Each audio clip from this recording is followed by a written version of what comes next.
সারাদিন রোজা আর হলো রোজা থাকা অবস্থায় বর্জনীয় সবকিছু বর্জন করা।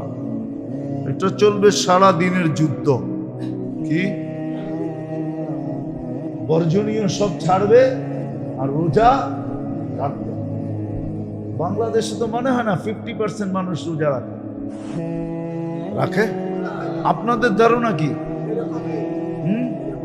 হ্যাঁ, আমি তারাবি পড়া যখন বাহির হই আমার মহল্লায়, কসম খোদার একদিনও আমার মনে হয় না যে রমজান।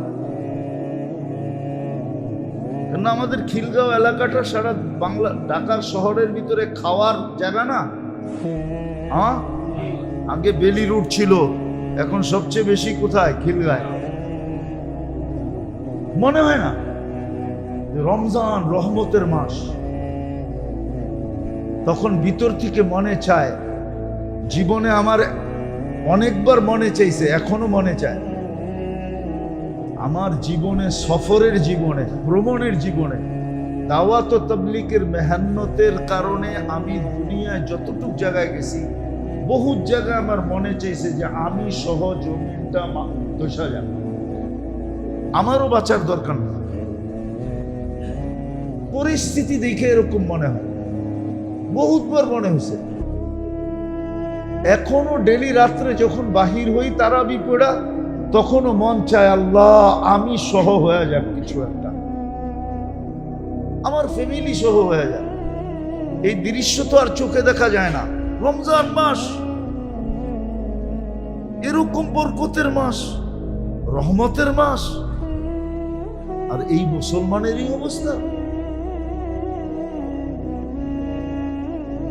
আমি বদদোয়া করতেছি না, আমার ভয় লাগতেছে যে চাঁদ রাত্রে আমাদেরকে খুশি উপহার দিবে আল্লাহ, না আমাদেরকে এরকম একটা দুঃখ উপহার দিবে যে কিয়ামত পর্যন্ত দুনিয়া মনে রাখবে। বাংলাদেশকে এরকম দুঃখ উপহার দেয় কিনা? নাইলে ডেলি ভূমিকম্প, ডেলি সিগন্যাল, দুইবার সিগন্যাল, তারপরও আমাদের সমাজের কানের ভিতরে, কয় না উর্দুতে একটা প্রবাদ বাক্য আছে,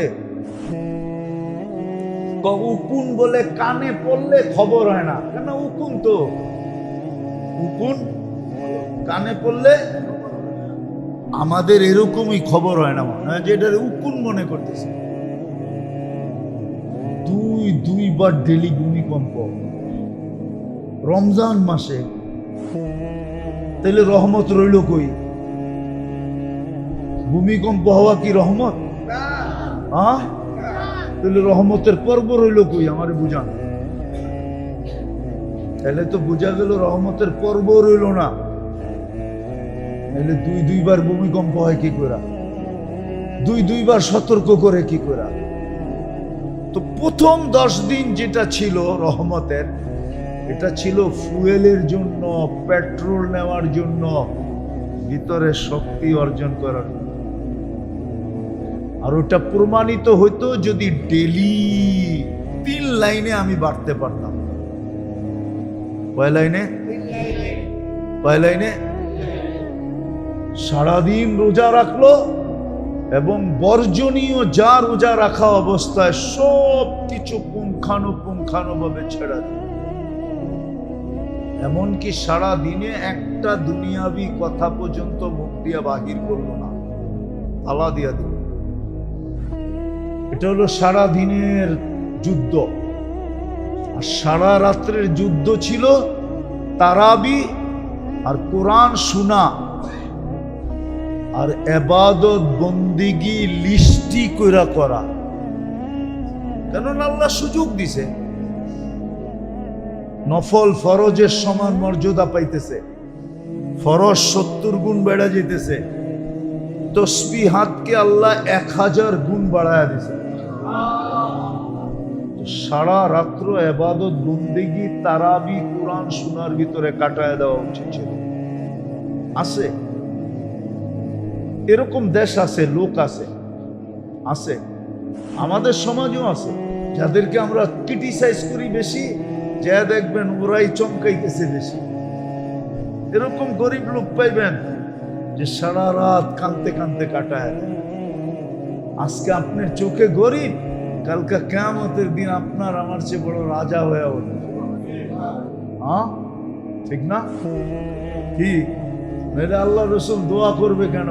অহশুরনি ফি জুমরাতিল মাসাকিন, আল্লাহ গরিবদের টোলা, গরিবদের দল, গরিবদের দলের ভিতরে আমাকে কিয়ামতের দিন উঠায়। ওই গরিবরা যারা দুনিয়ার সমস্ত ঘৃণা একদিকে রেখা নিজেকে আল্লাহর দাসত্বে বিলীন করে দিছে, যারা রমজানকে কাজে লাগাই দিছে। আছে এরকম লোক আছে। আবার কোন কোন দেশও আছে, আমার লোকে চলেন আমি দেখায় নিয়ে আসবো, পুরা রমজান ইফতারিতে ঢোকে, সেহেরির সময় বাহির হয়। পুরা দেশ, পুরা মহল্লা, পুরা মসজিদ ইফতারিতে ঢোকে।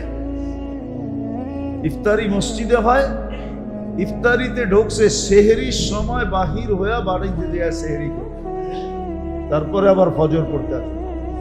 এই সেহেরি পর্যন্ত আর বাহির হবে না, মসজিদে বসে আছে।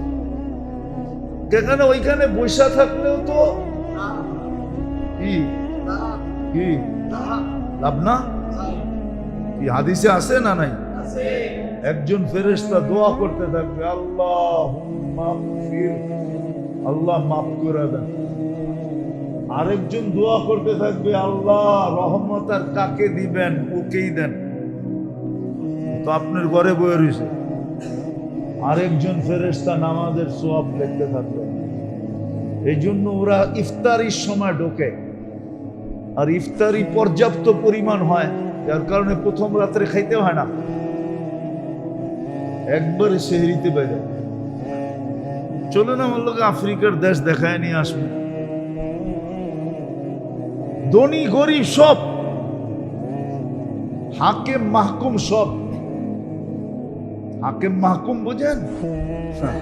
কর্ণধাররা পর্যন্ত, কর্ণধাররা পর্যন্ত, সমাজ সেবকরা পর্যন্ত, রাষ্ট্রের বড় বড় পদস্থ লোক পর্যন্ত ওকে যে মসজিদে পেবেন। হ্যাঁ, ওর মসজিদ আম মসজিদ না, ওর বাউন্ডারির ভিতরের মসজিদ। জিজ্ঞেস করবেন ও কই? ওই মসজিদে আছে। যেমন মদিনায় এসে জিজ্ঞেস করছিল আমিরুল মুমিনিন কই? ওই মসজিদে আছে। কই আছে? খুঁজা কয় মসজিদে তো নাই। তাইলে কই আছে তুই খুঁজা বের কর। তাইলে আর বলতে পারবো না কই আছে, কিন্তু প্রথমটা জানি, আরে পাইতে হইলে মসজিদেই পাবি। মসজিদেই থাকে। কই থাকে? মসজিদেই থাকে। আজীব আজীব, কোন দেশে জন্ম নিলাম আল্লাহ, আমাদের দেশটা কিরম। তো ওরা প্রথম 10 দিন ছিল, যেটা পড়ায় শেষের দিকে, পড়ায় কি শেষে, আজকে রাত্রই তো শেষ হয়ে যাবে, কালকের দিনটা পাবেন, রহমতের পর্ব শেষ। এটা ছিল পেট্রোল নেওয়ার জন্য, এটা ছিল ভিতরে শক্তি অর্জন করার জন্য, ফুয়েলের জন্য ছিল, যেন প্রতিদিন গতি বাড়তে থাকে, ইবাদতের গতি, যেটা 3 ধারায় বলতেছিলাম। রোজা, দ্বিতীয় ধারা হইল রাতে যুদ্ধ করতে থাকবে, এটার নাম যুদ্ধ দিছেন। কিতাবের শব্দ আছে জেহাদ, লেখা আছে জেহাদ, আমি জেহাদেরই তর্জমা করতেছি যুদ্ধ। রাত্রে যুদ্ধ করবে, ইবাদতের ভিতরে, বন্দেগীর ভিতরে, তেলাওয়াতের ভিতরে, তাসবির ভিতরে। ঘরালারা প্রতিযোগিতা করবে, ঘরালারা, স্বামী একদিকে, স্ত্রী একদিকে, বাচ্চা কাচ্চা একদিকে, সবাইকে লিস্টি টানায় দিবে যে এটা 1000 বার, এটা 1000 বার, এটা 1000 বার, এটা 1000 বার। সারা বছর পড়া হয় না, এই রমজানে এতটুকু পড়বো, পড়বো এতটুকু, লিখবে, পড়বো, লিখবে, একবার পড়লে 1000 বার লিখবে, 1000 বার পড়লে 10 লাখ বার। এবার 1000 বার পড়লে 10 লাখ। হায় হায়। একবার সূরা ইয়াসিন পড়লে রমজানে 700 কোরআন খতমের সওয়াব। 3 বার সূরা ইখলাস পড়লে 70 কোরআন খতমের সওয়াব। এরকম আরো তসবিহাত আছে। তো আল্লাহর মেহেরবানি যে আল্লাহ আমাদেরকে রমজান পর্যন্ত পৌঁছে দিয়েছে, আল্লাহর মেহেরবানি। শুধু পৌঁছে দেন না, একটা পর্ব পাওয়ায়ও দিছে, রহমতের পর্ব পাওয়া গেছে। আজকে 10 তারাবি হবে, কালকে 10 রোজা হবে, রহমতের পর্ব পাওয়া গেছে। আল্লাহর বিশেষ মেহেরবানি। না চাওয়া সত্ত্বেও, অথচ এরকম জিনিস চাওয়া ব্যতীত দেওয়া হয় না, দুনিয়াতে হয় না। উদাহরণ দিলে দেখা যাবে, আবার উদাহরণটা ঠিকও না। উদাহরণটা ঠিক হইলেও হিতে বিপরীত হতে পারে। উদাহরণটা ঠিক হবে, কিন্তু আবার বলতে গেলে হিতে, মিডিয়ার যুগ না, পেঁচায় পেঁচায় এরকম করে বানায় দিবে যে আমার জন্য হিতে বিপরীত হয়ে যায়। তারপরও বইলা ফেলি, তারপরও বুঝে আসো। সামান্য দুনিয়ার একটা পথ পাইতে গেলে কত জুতা গেছাইতে হয়, ঠিক না? জুতা গেছানো বোঝেন? জুতা ক্ষয় করতে হয়, ঠিক না? আবার শুধু জুতা ক্ষয় করলে চলে না, দৌড়াইলেও চলে না, ঠিক না? হ্যাঁ, আবার এইটাও ঢালতে হয়, ঠিক না? তারপরে দুনিয়ার সামান্য একটা পথ পাওয়া যায়। রমজানের মতো মাস বিনা চাওয়ায় পাওয়ায় দেওয়া আমাদের ভিতরে অনুমতি নাই। কালকেও বলতেছিলাম এক জায়গায়, সবাই বলতেছিল আমরা বিশ্বাস করি।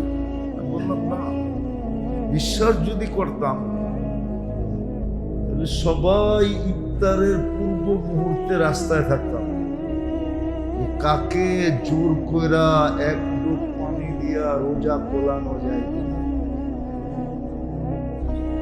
কেননা যখন আল্লাহ সুযোগ দিছে এক ডুব পানি দিয়া জান্নাত নেওয়া যায়, জাহান্নাম থেকে মুক্তি পাওয়া যায়,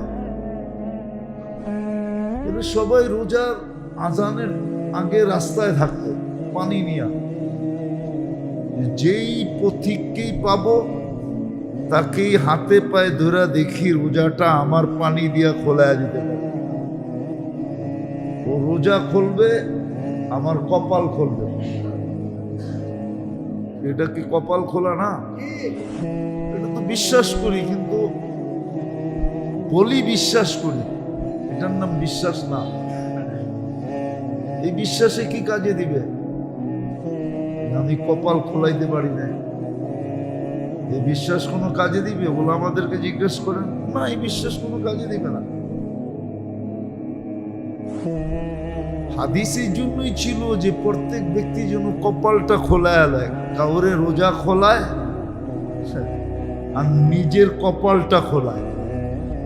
ওই ব্যক্তি রোজা খুলবে, যে রোজা খোলাইলো তার কপালটা খুলা যাবে, জান্নাত মিলবে, তো গ্যারান্টি যুক্ত। কিন্তু বলেন কয়জন আছে এখানে? একজনও তো নাই। ঢাকা শহরে যখন ইফতারির আজান হয়, লক্ষ লক্ষ লোড রোডের ভিতরে থাকে, জ্যামের ভিতরে পড়া থাকে। কেউ ওর কাছে এক বোতল পানি নিয়ে যায়, কেউ ওর কাছে একটা খেজুরের টুকরা নেওয়া যায়, আল্লাহ রসুল তো অঙ্গীকার দিছিল, ওয়ালাউ বিশাক্কি তামরাতিন, বুখারীর রিওয়ায়াতে আছে, আতফিউন নার ওয়ালাউ বিইত্তাকিন নার ওয়ালাউ বিশাক্কি তামরাতিন, জাহান্নাম থেকে বাঁচো। এত বড় জাহান্নাম থেকে কি দিয়ে বাঁচবো? খেজুরের একটা টুকরা দিয়েও বাঁচতে পারো, খেজুরের একটা টুকরা দিয়েও বাঁচতে পারো। বলাও বিশ্বাস কিন্তু বিশ্বাস করে মানে না কেউ, করে না কেউ। যেটা আমি বুঝাইতেছিলাম যে চাওয়া ছাড়া রমজান পর্যন্ত পৌঁছায় দেওয়া, এটা কোনো যুক্তিতে বলে না। এত বড় জিনিস চাওয়া ছাড়া দিয়ে দিবে? আল্লাহর মেহেরবানি এটা বান্দার উপরে, দয়া, মায়া, স্নেহ, ভালোবাসা, প্রেম, চাওয়া ছাড়া আমাদেরকে রমজান পর্যন্ত পৌঁছায় দিয়েছে।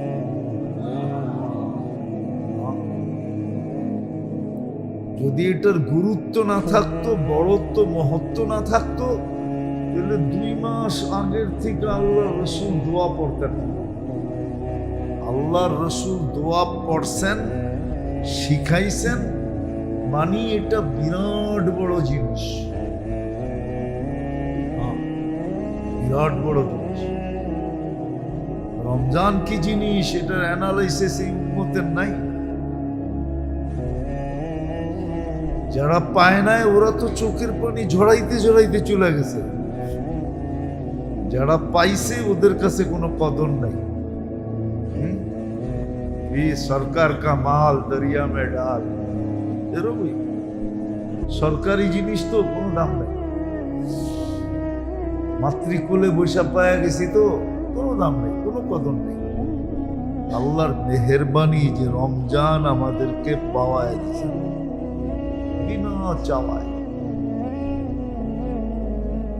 আবার শুধু পাওয়ায় দেন নাই, প্রথম পর্বটা পুরোও করায় দিয়েছে। আল্লাহর মেহেরবানি, রহমতের পর্ব পুরা হতে চলছে।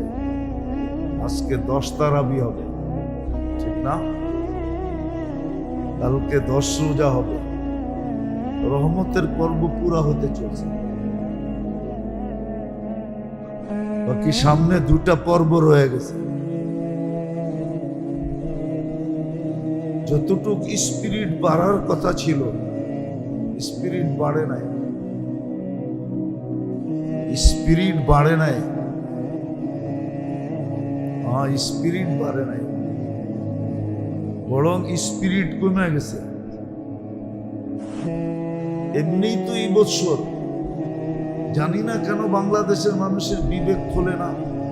গত রাত্র ভূমিকম্প হয়েছে, এটা জানেন? বুধবার থেকে টানা ভূমিকম্প হইতেছে। বুধবার দিন হয়েছে, বৃহস্পতিবার দিন 2 বার হয়েছে, শুক্রবারও ভূমিকম্প হয়েছে গত রাত্রে। আবার দেখেন দিনে হয় কিনা। গত শুক্রবারে বলছিলাম না, ওই রাত্রি ভূমিকম্প হয়েছে। আমাদের এখানে হয় না, সিলেটের এদিকে হয়েছে, ঢাকা কিন্তু হালকা। টানা 3 দিন ভূমিকম্প হইতেছে।